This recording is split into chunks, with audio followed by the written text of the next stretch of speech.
Within the past few years, with pressures rising to reach net zero emissions by 2050, many companies have committed to reducing their carbon footprint. But what they aren't revealing to you is how. The notion is, why pay to reduce emissions yourself when you can pay a factory or fund a project that will do it elsewhere in the world for cheaper? This practice of mitigating responsibilities are known as carbon offsets and are becoming far more prevalent within today's society. The problem with this? Well, it doesn't actually protect the climate as much as we think it does. This is the myth of net zero.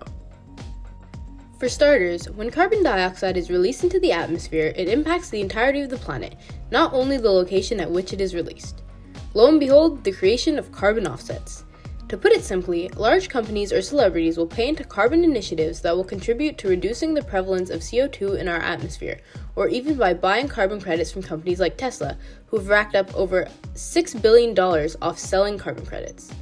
They invest in different projects that plant more trees, install renewable energy sites for wind or solar energy, capture methane emissions, or even re-wet peatlands to prevent them from leaking CO2.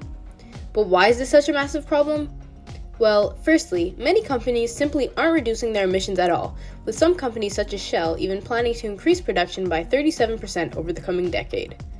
What is the point of supposedly canceling out emissions when they could be reduced even further by a company actually investing in their own personal emissions before throwing their money elsewhere? Secondly, carbon offset sellers are not always following up on their promises. For example, an organization such as the Nature Conservancy will reach out to investors to help them purchase a section of trees to prevent them from being clear-cut.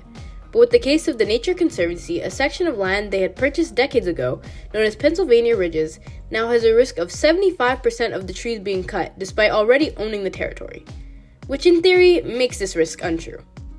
Lies such as these are extremely common within the industry, with research finding 85% of projects were unsuccessful in reducing CO2 emissions. In addition to not addressing the problem at the root and companies lying about emissions, there are 4 other major issues with carbon offsets. 1. Additionality. With all the push to offset emissions, who's to say a project such as a wind farm or a tree planting initiative would not have occurred without our input? Tesla is a perfect example of this, as the electric cars would have been produced and sold to the consumer without the use of carbon offsets. 2. Permanence. Not every project lasts forever, and many reports have shown that projects don't hold up only 10 years after they commence. This is mainly the case with trees that are planted with the goal of sucking up CO2, as years later satellite images have shown that they have either been cut down by logging companies or burned down in forest fires, which does not help our cause in the slightest.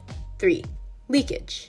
Environmental rules put in place by the government or initiatives that are funded to protect land often scare off emission sources such as factories or power plants to other locations where rules or caps are more lenient.